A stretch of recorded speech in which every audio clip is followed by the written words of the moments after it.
कुछ प्रॉपर्टीज़ हैं reversible reactions के बारे में, डायनामिक इक्विलिब्रियम स्टेट के बारे में कि कैसे ये अटेनेबल है, तो इसकी हम बात कर लेते हैं। इट इज़ फर्स्ट है हमारे पास, it is established only in reversible reaction. जी बिल्कुल, जो रिवर्सिबल रिएक्शन डायनामिक इक्विलिब्रियम है वो हमेशा हमें जो है वो रिवर्सिबल रिएक्शन में ही अटेनेबल हो सकता है, क्योंकि रिवर्सिबल रिएक्शन जो है उसी में ही फॉरवर्ड रिएक्शन होता है और उसमें ही रिवर्स होगा।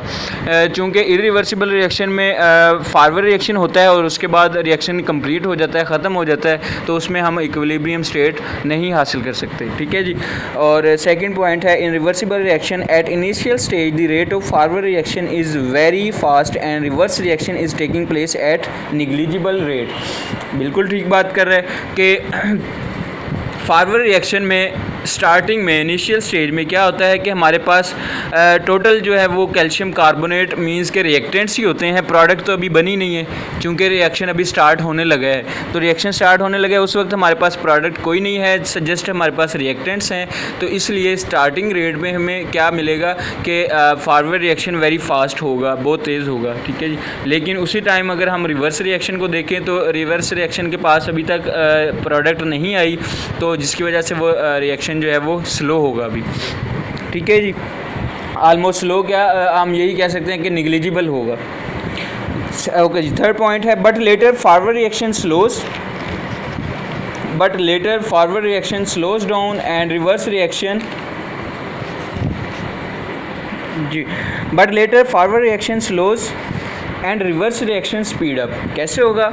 जी बिल्कुल ठीक है कि कुछ टाइम के बाद जो फॉरवर्ड रिएक्शन है वो स्लो होना शुरू हो जाता है। क्यों? क्योंकि यहाँ पर हमारे पास जो रिएक्टेंट थे उसकी क्वांटिटी कम होना शुरू हो गई है। पहले 100 थी सपोज, उसके बाद 90 रह गई, 80 रह गई, 70 रह गई। ठीक है।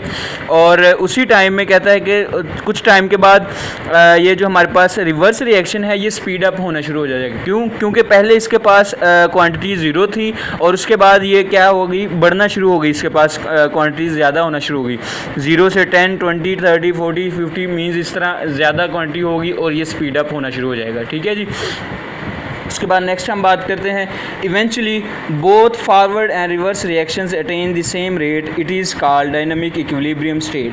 आखिरकार ये होता है कि ये रिएक्टेंट्स जो हैं डिकम्पोज होकर प्रोडक्ट्स बनाते जाते हैं और यही प्रोडक्ट्स जो हैं अगेन रिकम्बाइन करके रिएक्टेंट्स बनाते जाएंगे और एक टाइम आएगा जबकि 50 मॉलिक्यूल इसके हो जाएंगे और 50 मॉलिक्यूल ही इसके हो जाएंगे और इस स्टेट को हम कहेंगे, सपोज ये हमारे पास स्टेट है और इस स्टेट को हम कहेंगे डायनामिक इक्विलिब्रियम स्टेट। ठीक है। मींस के रिएक्शन कैरी ऑन है, चल रहा है, लेकिन जो वो अपोजिट डायरेक्शन में है लेकिन वो बैलेंस है। ठीक है। इसको हम डायनामिक इक्विलिब्रियम स्टेट बोलेंगे।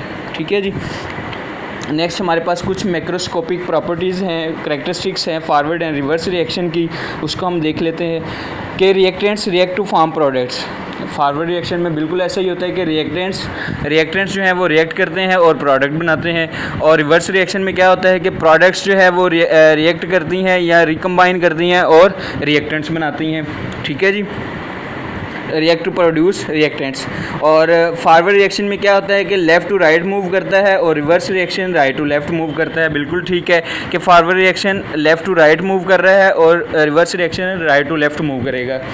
नेक्स्ट पॉइंट है, initially forward reaction very fast. Start में जो है फॉरवर्ड रिएक्शन बहुत तेज़ होता है, जैसे कि हम ऑलरेडी पढ़ चुके हैं, और रिवर्स रिएक्शन जो है वो निग्लिजिबल होता है, स्लो होता है। निग्लिजिबल मीन्स के बिल्कुल ना होने के बराबर होता है। और after some times forward reaction जो है वो स्लो डाउन जो है होना शुरू हो जाता है ग्रेजुअली, और रिवर्स रिएक्शन जो है वो स्पीड अप होना शुरू हो जाएगा। ठीक है, बिल्कुल ठीक है जी। क्यों होता है वो हमने ऑलरेडी बात कर ली है इसकी। नेक्स्ट है जी macroscopic characteristics of dynamic equilibrium, कि इसकी कुछ करैक्टरिस्टिक्स हैं डायनामिक इक्विलिब्रियम की। वो क्या है? फर्स्ट करैक्टरिस्टिक्स इसकी सबसे important, achievable only in close system. Means के ये देखें, हमने जब क्लोज कंटेनर लिया था, क्लोज फ्लास्क लिया था, तो ये हमें इक्विलिब्रियम स्टेट मिली।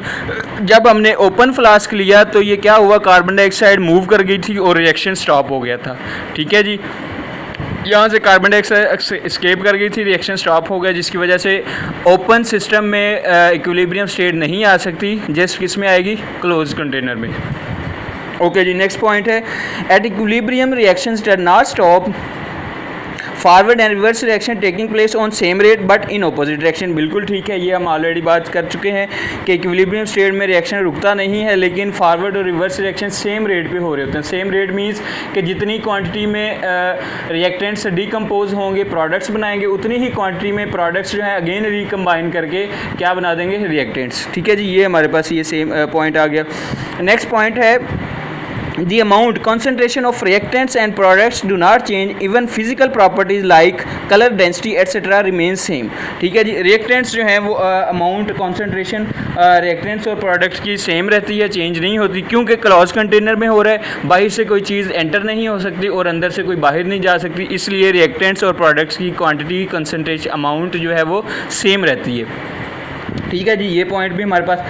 इवन यहाँ तक कहता है कि फिजिकल जो प्रॉपर्टीज़ हैं लाइक कलर डेंसिटी एट्सेट्रा ये भी सेम रहती हैं, ये भी चेंज नहीं होती। क्यों नहीं होती? क्योंकि रिएक्शन से पहले अगर हम उसकी बात करें हाइड्रोजन आयोडीन की, हाइड्रोजन प्लस आयोडीन की हम बात करें तो रिएक्शन के पहले हमारे पास हाइड्रोजन आयोडाइड बना था।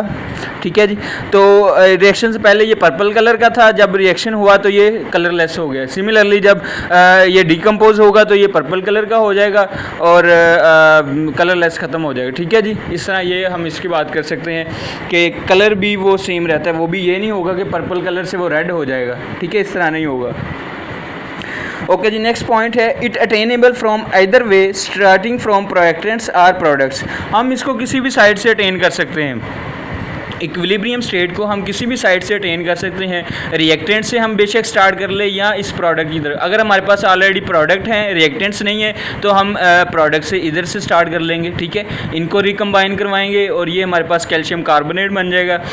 ठीक है, इस तरह हम स्टार्ट, या अगर हमारे पास ये रिएक्टेंट कैल्शियम ऑक्साइड और कार्बन डाइऑक्साइड नहीं है तो हमारे पास कैल्शियम कार्बोनेट है, हम इधर से स्टार्ट करवा देंगे। हमने इक्विलिब्रियम हमें दोनों साइडों से मिल सकता है। ठीक है जी, नेक्स्ट हम बात करते हैं it can be disrupt and again achieved under given conditions of concentration, pressure and temperature. बिल्कुल ठीक है कि हम इसको अगेन डिसरप्ट भी कर सकते हैं, इसको जो है डिस्टर्ब भी कर सकते हैं और अगेन इसको अचीव भी कर सकते हैं। वो कैसे करेंगे कि हम इसको जो है टेम्परेचर अगर रोक देंगे तो ये क्या होगा कि ये रिकम्बाइन करके सारे रिएक्टेंट्स सारी जो है हमारे पास रिएक्टेंट्स बन जाएंगे। अगर हम इसको टेम्परेचर दोबारा से दे देंगे तो ये दोबारा से डिकम्पोज होकर ये हमें प्रोडक्ट दे देगा, कैल्शियम ऑक्साइड और कार्बन डाइऑक्साइड। ठीक है जी, ये हमारा था चैप्टर रिवर्सिबल रिएक्शन और डायनामिक इक्विलिब्रियम के बारे में। ये बच्चे आप लोगों के पास ऑलरेडी क्वेश्चंस मौजूद हैं, शॉर्ट क्वेश्चन, एमसीक्यूज़ और लॉन्ग क्वेश्चन सारा आपके पास मौजूद हैं। आपने देखना है कि इनमें से जो भी शॉर्ट क्वेश्चन, लॉन्ग क्वेश्चन और एमसीक्यूज़ बनते हैं वो आपने अच्छे से याद कर लेने हैं। वो आपका इंशाल्लाह जो भी हम आपको डेट देंगे आप उस डेट के मुताबिक आपका टेस्ट होगा। ठीक है बच्चे, थैंक यू सो मच, अल्लाह हाफिज़।